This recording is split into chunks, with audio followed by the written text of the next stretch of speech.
Keep your money, I said, sliding the cashier's check back across the polished oak table. You're about to need it far more than I ever will. The silence that followed was so complete I could hear the old grandfather clock in the hallway marking each passing second. My son Daniel stared at me as though I had spoken a language he had never heard before. His wife, Victoria, froze with one hand still resting on the white envelope she had placed in front of me only moments earlier. The sympathetic smile she had practiced disappeared from her face, replaced by confusion. They had arrived at my front door carrying flowers, a bakery pie, and what they believed was the solution to my life. They thought I was lonely. They thought I was struggling. Most of all, they thought I needed their money. I folded my hands neatly in my lap and looked around the living room that my late husband and I had shared for more than 40 years. Every picture frame, every carefully polished piece of furniture, every ray of afternoon sunlight spilling across the hardwood floor reminded me of promises that had never been broken. At least not by him. Daniel cleared his throat and pushed the envelope toward me again. "Mom," he said gently, "please don't make this harder than it has to be. We only want to help." Victoria nodded with practiced kindness. "You've been living alone for almost a year now. We know things must be getting difficult. This should cover your expenses for a while." Her voice sounded warm enough, but there was something rehearsed about every word, as though she had practiced this conversation on the drive over. I looked down at the check without touching it. It was a generous amount by most standards, enough to convince almost anyone that it came from love instead of assumption. I smiled politely. "I appreciate the thought," I said, "but I won't be accepting it." Daniel frowned. "Mom, why?" I looked at my son, remembering the little boy who used to save his allowance just to buy me flowers on Mother's Day.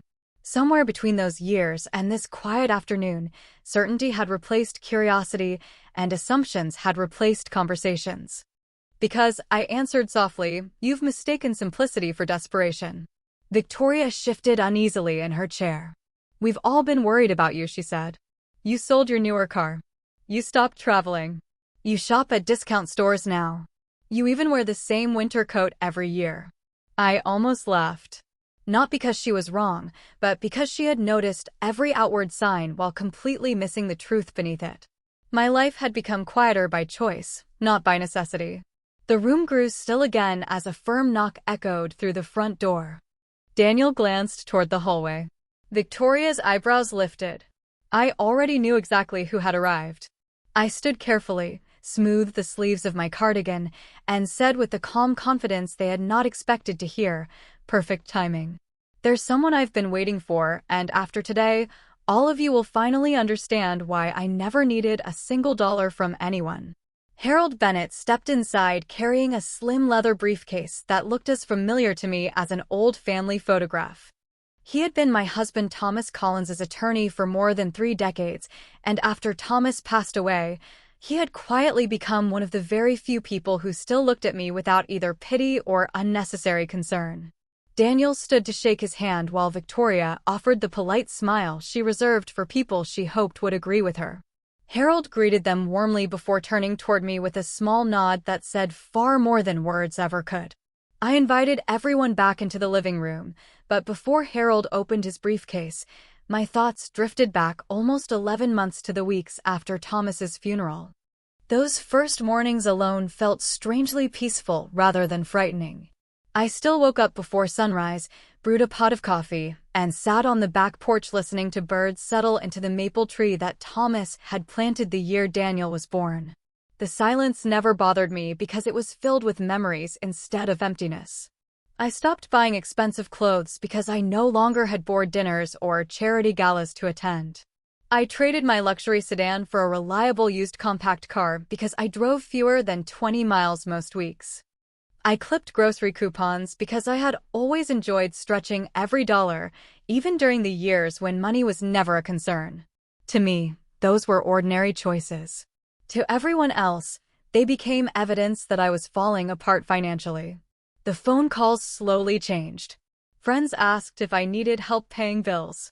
Distant relatives offered advice about selling the house.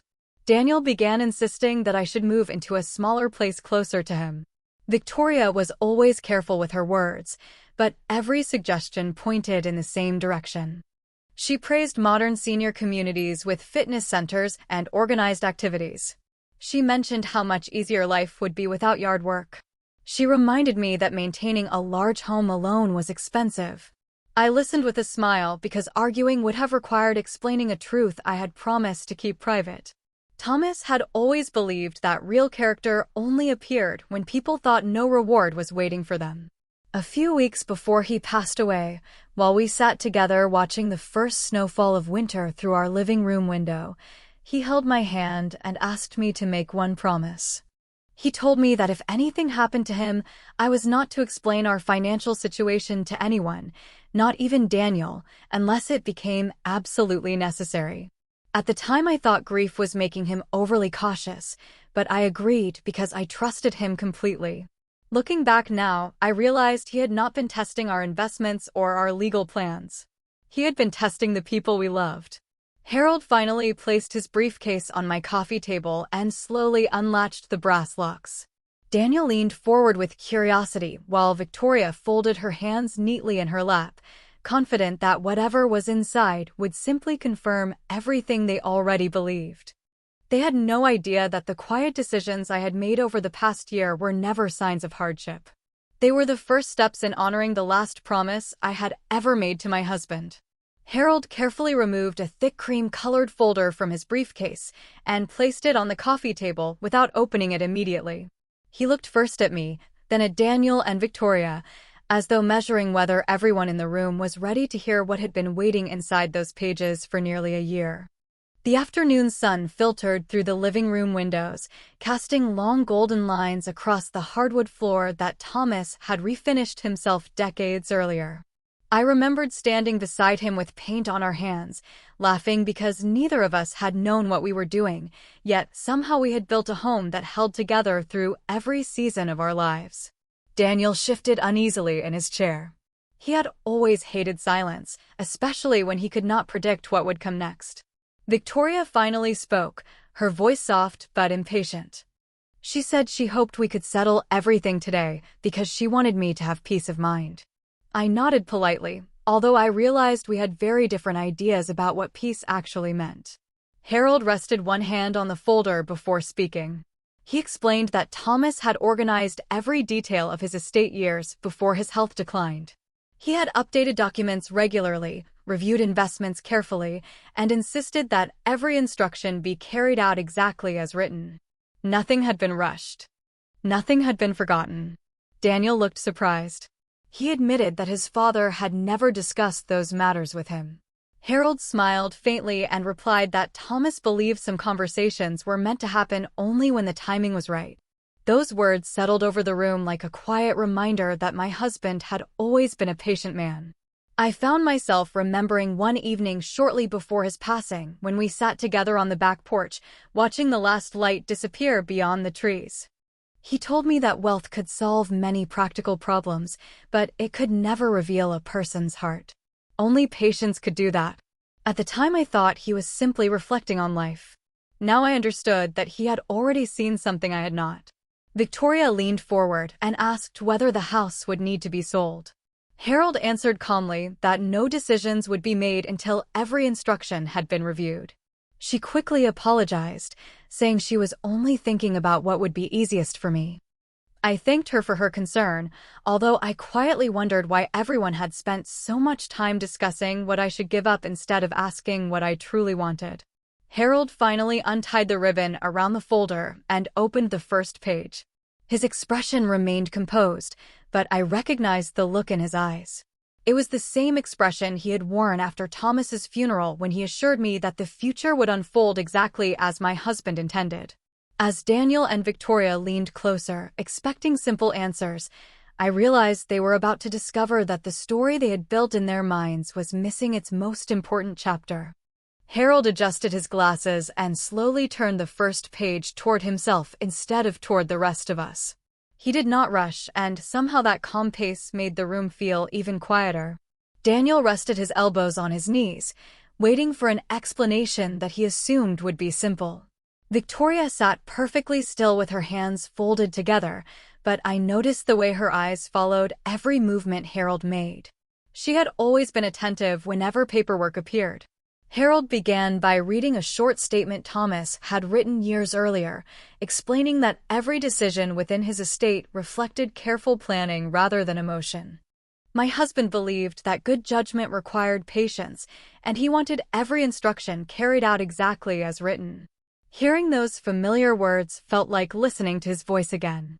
He had never been impulsive. Every important choice in our marriage had been made after long conversations around the kitchen table with cups of coffee growing cold beside us. Daniel lowered his eyes as Harold continued. My husband had appointed Harold as the independent executor because he wanted no family member placed in the uncomfortable position of making financial decisions during a time of grief. There would be no arguments over fairness because every document had already been signed, witnessed, and legally protected long before his health declined.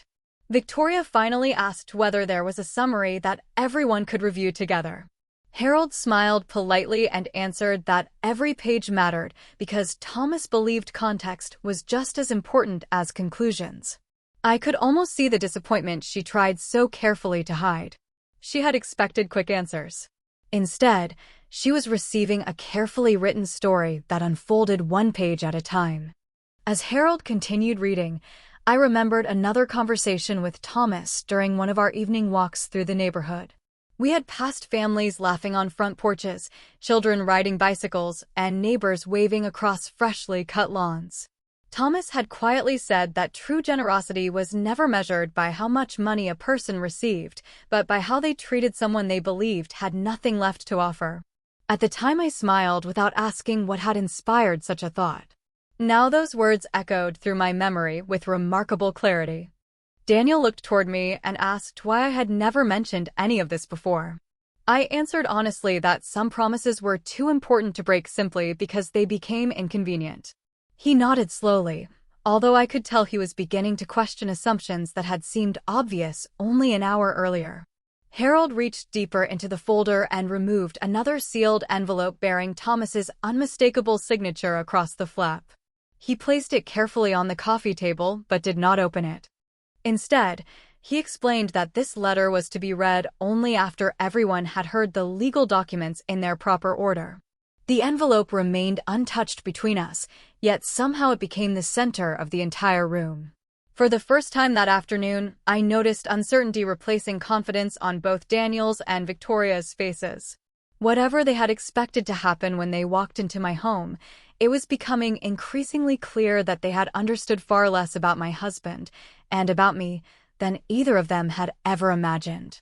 Harold lifted the sealed envelope with both hands and studied Thomas's familiar handwriting for a quiet moment before breaking the seal. Even after all these months, seeing my husband's signature made my chest tighten with equal parts sorrow and gratitude. His handwriting had always been steady, every letter carefully formed, just like the man himself. Harold unfolded the pages and began reading aloud. Thomas wrote that he hoped this letter would never be necessary, but if it was, he trusted that time would reveal truths that money alone never could. He thanked me for every ordinary day we had shared, reminding everyone that the greatest investments of our lives had never appeared on a bank statement. They had been built through patience, honesty, and quiet sacrifices that rarely attracted attention. Daniel lowered his head, listening more carefully than he had all afternoon. Victoria remained silent, although I noticed she no longer interrupted with practical questions. Thomas continued by explaining that he had intentionally encouraged me to live as simply after his passing as we had during the earliest years of our marriage. He believed comfort should never become a performance, and wealth should never become an invitation for expectations. He wrote that anyone who truly loved me would continue treating me with kindness regardless of what they believed my financial circumstances to be. Harold paused briefly before reading the next paragraph. Thomas explained that he had instructed Harold to delay revealing certain financial details because he wanted actions, not promises, to speak for themselves. Those words carried no accusation, only quiet wisdom. I remembered asking Thomas once why he always preferred observing people instead of judging them quickly. He had smiled and answered that time was the fairest witness anyone could ever have. Looking around the room, I realized exactly what he meant. Daniel's expression had changed completely. He no longer looked embarrassed that I had refused his check. Instead, he seemed unsettled by the realization that he had never once asked why I had chosen a quieter life. He had assumed. He had worried. But he had never truly listened. Victoria finally broke the silence by saying she had only wanted what was best for me. I believed she meant at least part of that sincerely, yet I also understood that concern mixed with assumptions could quietly become control without anyone noticing. Harold folded the letter and placed it beside the folder before removing one final document. Unlike everything else we had reviewed, this paper contained no handwritten memories or personal reflections. It was a formal legal statement bearing several official seals and signatures. Harold looked directly at Daniel before speaking. He explained that this final document would answer every remaining question about Thomas's estate, the house, and the future he had carefully planned long before illness ever entered our lives. Daniel slowly leaned forward once again, but this time there was no confidence in his posture, only uncertainty. Victoria clasped her hands together so tightly that the knuckles turned pale. I simply rested my hands in my lap and waited. For nearly a year, I had carried the weight of a promise in complete silence, and now that silence was finally giving way to the truth Thomas had trusted would arrive at exactly the right moment. Harold carefully turned the final document so that all of us could see the official seal before he began reading. His voice remained calm, almost conversational, yet every sentence seemed to carry the weight of years of careful planning.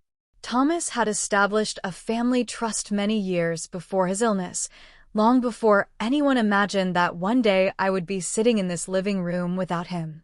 The trust included our home, several investment accounts, income-producing commercial properties, and a diversified portfolio that had quietly grown for decades. Harold explained that none of those assets had ever required me to sell my home, reduce my lifestyle, or depend on financial assistance from anyone. My simpler way of living had always been exactly that, a choice. Daniel slowly leaned back into his chair as though the air had been taken from the room. His eyes moved from Harold to me, searching for an explanation that would somehow make the last year easier to understand. I met his gaze with the same calm expression I had carried since the afternoon began. There was nothing left to hide because the truth was finally speaking for itself. Harold continued by explaining that Thomas had appointed me as the sole lifetime trustee with complete authority over every decision concerning the family's assets. No transfers, sales, or distributions could occur without my approval. Furthermore, every property had already been placed inside the trust years earlier, making them fully protected according to Thomas's instructions. Victoria blinked several times before quietly asking whether that meant the house could never be sold without my consent. Harold answered with a simple yes. The room became silent once again. I remembered every conversation during the previous year when someone suggested that maintaining this home was becoming too difficult for me. They had never forced me. They had never raised their voices. Yet each suggestion had gently pushed me toward believing that giving something up would somehow improve my future. Looking back, I realized how easy it was for good intentions and personal expectations to become intertwined. Daniel rubbed his forehead and whispered that he had honestly believed he was protecting me. I believed him. He had acted from concern, but concern built upon assumptions can quietly become distance. Instead of asking why I had chosen a quieter life, he had accepted appearances as facts. Harold placed the final page back into the folder before adding one last detail. Thomas had included a personal instruction that no beneficiary would receive any additional distributions until Harold was satisfied that every decision concerning our family had been made with respect rather than expectation. There was no punishment hidden within those words. Only another reminder that character mattered more than inheritance. I looked around the room that had witnessed birthdays, holidays, ordinary dinners, and countless conversations across 4 decades of marriage. Nothing inside those walls suddenly became more valuable because of the numbers written on legal documents. What changed was something far less visible. For the first time since Thomas's passing, Everyone in the room understood that my quiet life had never been a sign of weakness. It had been a reflection of contentment, patience, and a promise that I had chosen to keep until the truth was ready to stand on its own. The last document was returned to Harold's briefcase, but no one reached for the envelope containing the cashier's check. It remained exactly where Victoria had placed it, untouched on the coffee table, quietly reminding all of us how differently the afternoon had unfolded from what anyone had expected. Daniel broke the silence first. His voice was softer than I had heard it in years. He admitted that he had mistaken my quiet lifestyle for hardship because he had been looking only at what was visible. He saw the older car, the simple groceries, the well-worn coat, and the weekends I spent tending my garden instead of traveling. He never stopped to ask whether I was happy. I smiled gently because I knew how easy it was to confuse simplicity with sacrifice in a world that measured success by appearances. Victoria looked at me with an expression I had not seen before. The certainty that had accompanied her all afternoon had faded, replaced by genuine reflection. She apologized for making assumptions and for speaking too often about what she believed would be best for me without first asking what I truly wanted. I accepted her apology because carrying resentment would have dishonored everything Thomas and I had built together. Forgiveness, however, did not require pretending the past had never happened. It simply allowed the future to begin from a more honest place. Harold stood to leave, but before he reached the front door, he turned back and smiled. He said that Thomas had once told him the greatest inheritance any parent could leave behind was not wealth, but wisdom discovered at exactly the right moment. After he left, the three of us remained in the living room for several quiet minutes. The afternoon sunlight had shifted across the floor, and the familiar room seemed somehow lighter than it had when the day began. Daniel finally picked up the cashier's check and slipped it back into the envelope. He looked at me and asked a question that should have come many months earlier. He asked whether there was anything I actually needed. I laughed softly before answering. I told him that I had never needed rescuing. I had needed conversations, visits that were not driven by concern over finances, and family dinners where no one assumed they already knew my story. Those were the things that mattered. Over the following months, our relationship changed in small but meaningful ways. Daniel stopped arriving with solutions and started arriving with time. Sometimes we shared coffee on the back porch. Sometimes we worked together in the garden that Thomas had loved. Victoria joined us more often, asking questions instead of offering plans. Trust was not rebuilt in a single afternoon, but it grew the same way every healthy garden grows, through patience, consistency, and care. Every evening when I watched the sunset from the porch, I thought about the promise I had made to Thomas. I had kept it exactly as he asked, and in doing so I learned something that no legal document could ever fully explain. Money may reveal opportunity, but it is quiet seasons of ordinary life that reveal character. In the end, the most valuable gift my husband left behind was never the trust, the investments, or the family home. It was the chance for all of us to discover that love becomes strongest only after assumptions are replaced with understanding.